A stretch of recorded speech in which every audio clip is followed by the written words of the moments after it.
Sorry, suaranya oke gak kok? Suaranya oke, aman. Di saya aman. Cuman emang kayak agak mantul sedikit kayaknya suaranya. Oh, oke. Iya ya. Nah ini udah oke suaranya. Kayaknya kita baru kemarin ketemu ya. Sekarang kita udah IG live lagi. Betul, betul. Gimana kok? Ya, jadi kemarin setelah kita influencer gathering di Bali, seru-seruan bareng, akhirnya kita back to reality, back to the jungle lagi, dan kita lihat market 2 hari setelah kita balik dari Bali itu kayaknya 2 hari belakangan ini memang tutupnya di zona hijau ya, bro ya. Kalau gue lihat nih, apa kemarin merah? Oh iya, kemarin merah. Senin merah Senin merah. 0,5, hari ini dibales. Naiknya sedikit lebih Ya. tinggi 0,57. Nah, sebelum kita masuk ke tema bahasan kita pada malam hari ini, gue pengen tanya pendapatnya Bro Kevin nih, ngelihat market habis liburan gitu. Oke. Mungkin kurang lebih ya, kok kurang lebih menurut saya sih market di minggu ini akan relatif sepi ya, karena Iya. habis libur, terus nanti di besok ya Mm-mm. hari Rabu itu 17 Agustus kita off lagi. Jadi beberapa big player sepertinya sedang liburan juga kok. Jadi Iya. nggak banyak keramaian ya di beberapa hari ini. Jadi benar-benar kita bisa lihat pergerakan 2 hari ini kayak mungkin tadi ada turun-turun beberapa emiten itu low volume turunnya memang nggak ada Heeh. volume yang terlalu besar. Jadi menurut saya sih ya mungkin di minggu ini masih berpotensi koreksi karena kalau kita lihat di time frame 15 Mm-mm. menitannya itu ada pola bearish divergent ya yang adalah Mm-mm. tanda-tanda untuk turun gitu. Mungkin kita bisa bisa predik mungkin kurang lebih IHSG akan balik ke level 7 ribuan ya, 7.020 sampai 7.040 itu masih di Mm-mm. level koreksi yang cukup sehat ya, sepertinya akan Mm-mm. tercapai mungkin antara Kamis atau Jumat ini. Kelihatannya mungkin memang harus Mm-mm. koreksi dulu sih setelah kemarin ada pola Fenan yang berhasil dia break ya, dia ada Mm-mm. perlu retrace ke neckline breakoutnya, saya rasa sih masih cukup sehat ya. Tapi mungkin untuk Mm. minggu ini market akan relatif sepi dan cenderung turun dengan volume kecil. Kurang lebih gitu kok. Turun dengan volume kecil berarti ini kayak orang yang berusaha merealisasikan keuntungan gitu ya di tengah di tengah-tengah pekan pendek gitu ya. Biasanya kan seperti itu ya karena ada pekan pendek dia mengamankan capital dulu, kemudian nanti kalau mau entry baru entry lagi gitu ya di pekan depan. Menarik Betul. sekali nih kalau kita lihat karena memang sih besok libur ya. Ini mungkin para cuan troopers juga banyak yang sambil dalam perjalanan gitu ya ke luar kota atau pergi mudik atau kemana memanfaatkan cuti di tengah-tengah hari libur gitu Ya. sambil jalan sambil nonton kita. Thank you untuk para cuan troopers dan juga cuan troopers jangan lupa ya untuk screenshot Instagram live kita pada malam hari ini tag ke Sukor Sekuritas ke diskusi.investasi ke Kevin Billy juga ke Danwi Guna juga gitu ya supaya semakin rame nanti akan kita repost dan mereka yang beruntung akan mendapatkan buku Merdeka Finansial dengan investasi saham. Oke, Bro Kevin, ini kita sambil coba Ya. masuk ke market pelan-pelan gitu ya. Nah, memang Ya. sih yang tadi Bro Kevin bilang itu kita turnovernya nggak sebesar kemarin ya. Hari ini di kisaran 13,4 triliun, more or less. Biasanya udah ada di 15 sampai 18 triliun ya, 15 16 udah lumayan. Memang ada sedikit penurunan, tapi market kita terjaga di zona hijau. Nah, kalau kita lihat ini dari sisi apa ya namanya sektoral gitu, Bro Kevin. Kalau kita lihat dari sisi sektoral itu sebenarnya gimana sih yang terjadi di HSG kita belakangan ini? Oke, mungkin mungkin kalau misalkan kita lihat by sektoral, beberapa hari atau beberapa minggu terakhir flow-nya ini sangat-sangat besar menurut saya itu masuk ke properti sama konstruksi.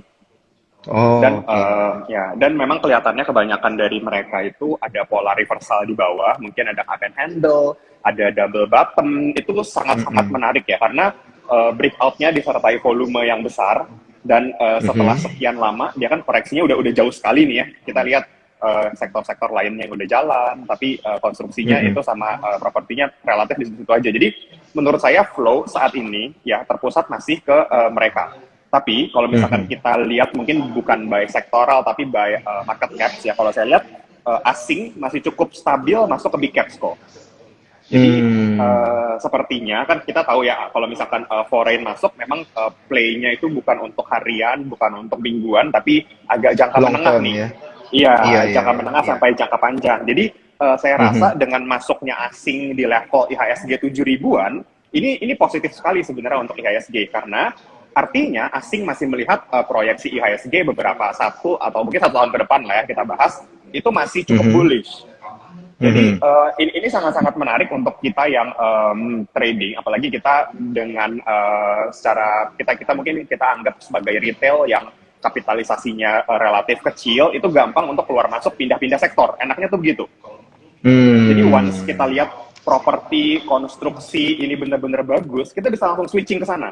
Jadi nggak usah Oke. kita terlalu berlama-lama untuk nge-hold saham-saham yang memang belum ada flow-nya. Contoh mungkin ya, kalau Kodani tadi nanya sektor, topik saya untuk sementara ini masih di properti sama konstruksi kok. Mhm. Dan Iya, iya, iya, menurut iya, iya. saya ada potensi kalau misalkan kita bisa switching dulu nih, switching dari mungkin sektor yang kayak udah nggak gitu jalan ya beberapa waktu ini, mungkin contohnya batu bara ya, batu bara, terus Hmm. metal-metalan, kita tahu beberapa hari ini koreksi, mungkin itu memang momen yang tepat untuk switching sektor. Jadi Mhm. kita jangan berpikir kita seperti long fund yang memang holdnya Iya. jangka panjang. Enggak.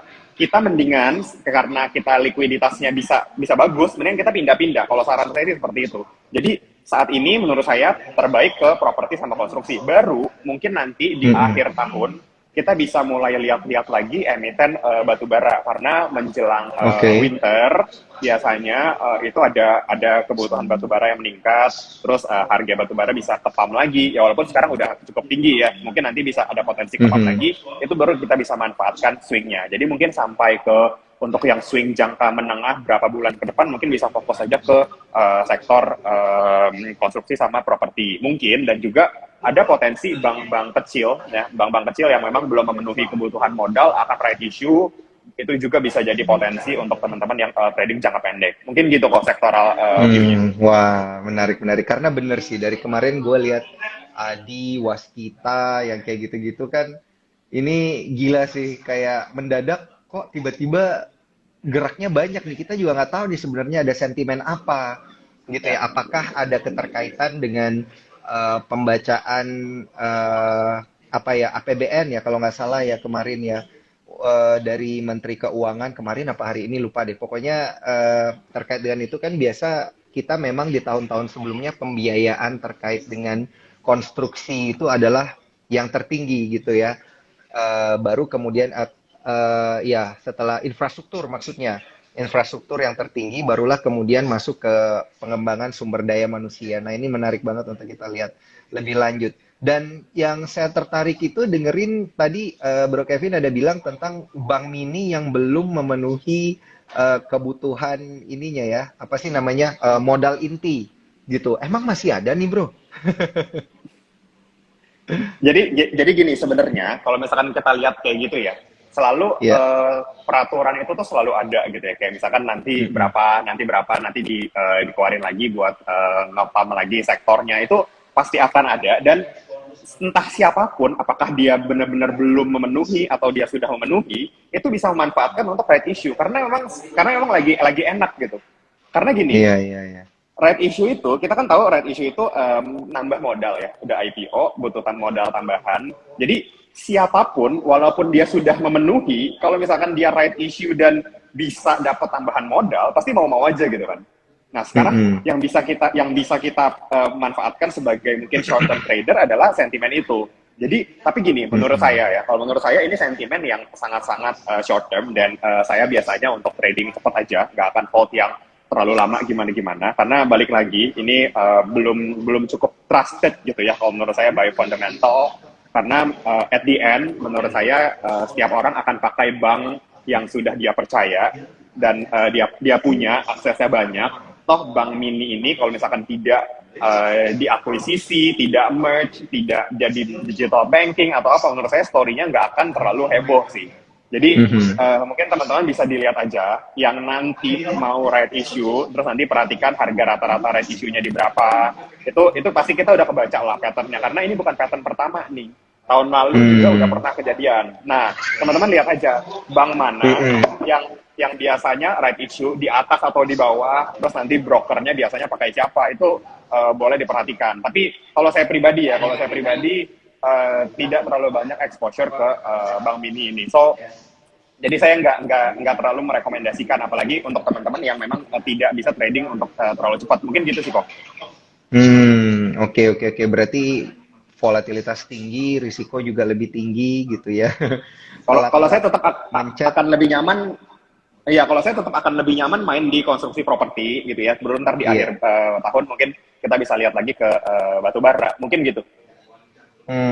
Ada guidance teknikalnya juga nggak nih untuk konstruksi dan juga properti nih, bro? Oh, boleh. Kalau menurut saya sih ya, yang sekarang paling oke itu mungkin ada di PTPP. PTPP Mhm. bagus. Wah, PTPP ada terus cuan troopers yang ya nebak tuh gimana? bener tuh PTPP. Eva underscore FD itu dia nebaknya bener tuh PTPP. Ya, PTPP oke, PTPP bagus. Cuma kalau misalkan kita buy technical ya, kalau buy technical memang Iya. itu yang paling oke kemarin terakhir volume breakout-nya. Tapi kalau misalkan teman-teman mau lebih suka yang fundamentalnya oke, yang mungkin khawatir gitu kalau misalkan masuk ke bank konstruksi yang nggak terlalu bagus fundamentalnya, mungkin bisa pilih Wika ya, karena Wika jadi salah Mm-mm. satu konstruksi BUMN yang fundamentalnya oke, dan mungkin teman-teman boleh perhatikan juga Waskita. Kalau saya sih pribadi lebih tertarik sama Wika dan Waskita kok. Kenapa? Hmm. Karena pertama Wika by fundamental lebih oke, tapi kalau misalkan kita mau main yang agak sedikit risky, mungkin menurut saya masuk ke WSKT oke, karena kita tahu di antara empat itu yang fundamentally paling broken, mungkin paling paling kurang oke ya di antara empat itu adalah Waskita, dan biasanya yang barang-barang seperti ini akan dapat bantuan pertama dari pemerintah untuk sisi likuiditasnya, untuk dia punya utang ini itu. Jadi akan ada potensi kita lihat nanti once ada akuisisi dari pemerintah ya untuk aset-asetnya Waskita itu bisa kita akan lihat earningsnya lompat ya. Tapi Mhm. kalau by technical sih malah justru ke arahnya PTPP kok. PTPP sama mungkin Mhm. WG. Mhm. PTPP sama WG ya. Nah, ini ada yang Ya, by jawab juga nih. technical. Ada yang jawab juga WG katanya oke by technical. Oke, menarik sekali ya. Nanti jangan lupa diperhatikan juga ya untuk para cuan troopers disclaimer on. Di double check juga nggak apa-apa gitu ya dari sisi fundamental dan juga dari sisi teknikalnya gimana gitu ya karena keputusan transaksi ada di tangan cuan trooper sendiri. Oke, bro.